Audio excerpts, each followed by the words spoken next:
ย้อนไปเมื่อหลายสิบปีก่อนได้เกิดปรากฏการณ์ที่สำคัญทางพระพุทธศาสนาด้วยกำเนิดพระนักเทศน์ชื่อดังเป็นที่นิยมและเป็นกระแสไปทั่วประเทศยอดเทปขายดีมากอาจจะมียอดจำหน่ายมากกว่านักร้องดังบางท่านในยุคนั้นด้วยน้ำเสียงที่เป็นเอกลักษณ์บวกกับมุกฮาขำขันตลอดสร้างความรู้สึกสนุกสนานให้กับผู้รับฟังแตกต่างจากการฟังเทศน์ฟังธรรมทั่วๆไปตามความรู้สึกของผมในขณะนั้นการที่ผู้คนนิยมฟังเทศน์ฟังธรรมย่อมน่าจะเป็นผลดีต่อพระพุทธศาสนาในห้วงเวลาเดียวกันนั้นผมมีโอกาสได้ศึกษาหนังสือธรรมะเล่มหนึ่งเป็นหนังสือของหลวงปู่ดุลอตุโลซึ่งจัดทำโดยคณะศิษยานุศิษย์หลวงปู่ดุลอตุโลนับเป็นศิษย์อาวุโสรุ่นแรกของหลวงปู่มั่นภูริทัตโตท่านเป็นพระอริยเจ้าที่มีคุณธรรมล้ำลึกเน้นการปฏิบัติภาวนามากกว่าการเทศนาสั่งสอนหลวงปู่มักจะให้ธรรมะสั้นๆแต่มีความล้ำลึกสูงขั้นเสมอท่านเทศเรื่องจิตเพียงอย่างเดียวโดยจะย้ำให้เราพิจารณาในจิตอยู่เสมอหลวงปู่ดุลเที่ยวเดินธุดงค์หาความวิเวกตามป่าเขานานถึง19 ปีจึงได้รับคำสั่งจากผู้บัญชาการคณะสงฆ์ให้เดินทางไปประจำอยู่จังหวัดสุรินทร์เพื่อจัดการศึกษาด้านปริยัติและเผยแผ่ข้อปฏิบัติทางกรรมฐานหลวงปู่จึงได้พำนักอยู่ประจำที่วัดบูรพารามอำเภอเมืองจังหวัดสุรินทร์ตั้งแต่พศ 2477 เป็นต้นมาท่านสอนให้รู้ชัดว่าอะไรคือจิตอะไรคือกิเลสจิตปรุงกิเลสหรือกิเลสปรุงจิตและเข้าใจสภาพเดิมของจิตที่แท้จริงได้จนรู้กิเลสส่วนไหนละได้แล้วส่วนไหนยังละไม่ได้ดังนี้ 1. บำเพ็ญเพียรภาวนาเป็นปกติไม่ขาดสายไม่เคยขาดตกบกพร่องกลางคืนจะพักผ่อนเพียง2 ชั่วโมงเท่านั้น 2. ฉันมื้อเดียวตลอดมาเว้นแต่เมื่อมีกิจนิมนต์จึงฉัน2 มื้อ 3. มีความเป็นอยู่ง่ายเมื่อขาดไม่ดิ้นรนแสวงหาเมื่อมีไม่สั่งสมเป็นอยู่ตามมีตามเกิดเจริญด้วยยถาราบสันโดษ 4. มีสัจจะพูดอย่างไรต้องทำอย่างนั้นมีความตั้งใจจริง 5. เป็นผู้มีความประพฤติเบากายเบาใจคือเป็นผู้คล่องแคล่วว่องไวเดินตัวตรงและเร็ว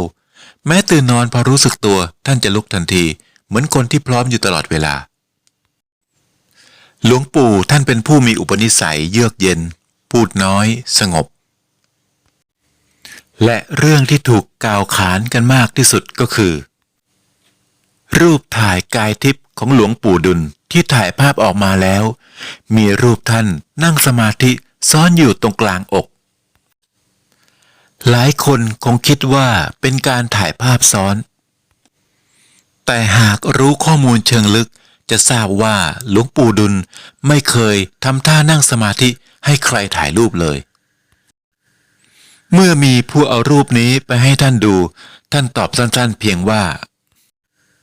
ตอนที่เขาถ่ายรูปเรากำหนดจิตอยู่กลางหน้าอกเมื่อภาพถ่ายออกมาจึงเห็นเป็นรูปท่านนั่งสมาธิกลางอกและในขณะที่มีกระแสพระนักเทศน์ชื่อดังเกิดขึ้นนั้นได้มีศิษยานุศิษย์นำเทปนั้นไปเปิดให้ท่านฟังเมื่อฟังเทศจบศิษยานุศิษย์ก็ถามท่านว่าเป็นอย่างไรบ้างท่านตอบว่าก็สนุกดีนะแต่ให้ช่วยนำเทปดังกล่าวไปทำลายทิ้งเสียผมไม่เข้าใจว่าทำไมหลวงปู่จึงให้ทำลายเทปชุดนั้นทิ้งเสียคำถามนั้นค้างคาอยู่ในใจมาเป็นเวลาหลายปีเวลาผ่านไปอีกหลาย10 ปีเมื่อผมเข้าไปร้านหนังสือแห่งหนึ่งพบหนังสือพุทธประวัติเล่มหนึ่ง เห็นหน้าปกแล้วน่าสนใจ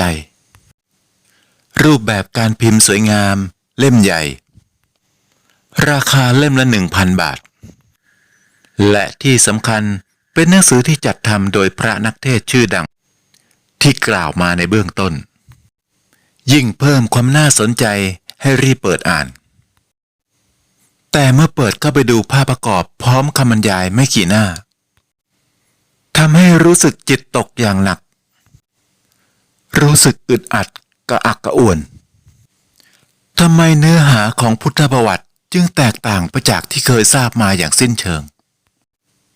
เช่นเจ้าชายสิทธัตถะหนีออกบวชเพราะดื้อรั้นไม่เชื่อบิดา และเมื่อออกไปบวชแล้วทนความทุกข์ยากไม่ไหว จะขอกลับเข้าเมืองแต่พระราชบิดา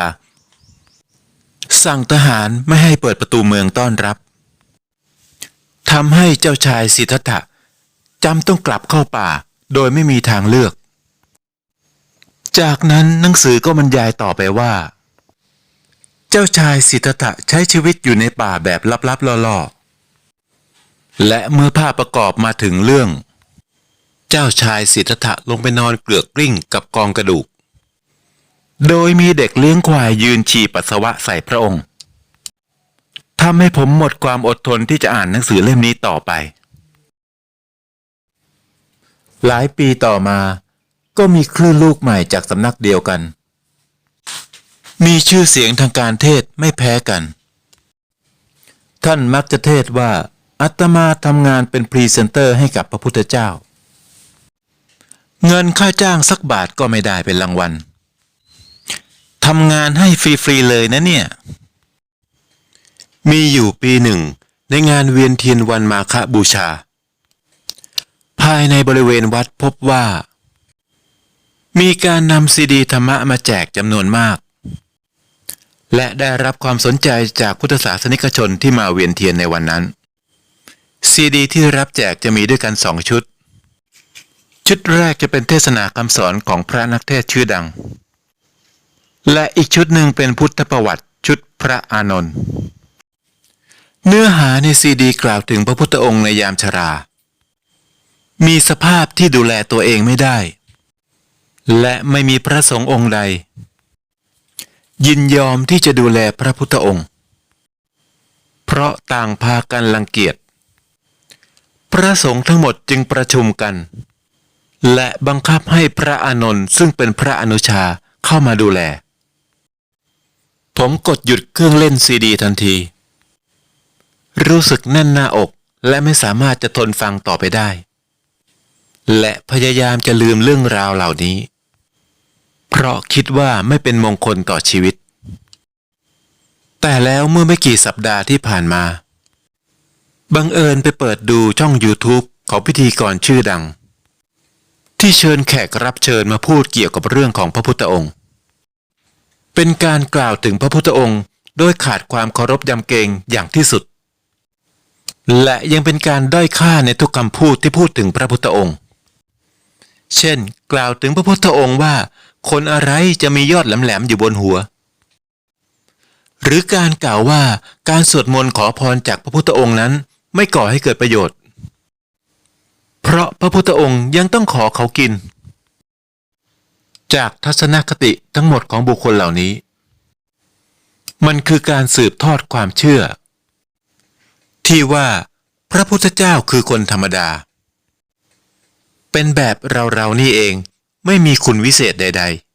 ๆนรกสวรรค์ล้วนเป็นเรื่องหลอกลวงผีไม่มีในโลกตายแล้วศูนย์และนิพพานไม่มีอยู่จริงคนโง่เท่านั้นที่เชื่อในเรื่องดังกล่าวตลอดระยะเวลาที่ผ่านมาหลาย10 ปีความคิดเหล่านี้ได้ถูกถ่ายทอดต่อ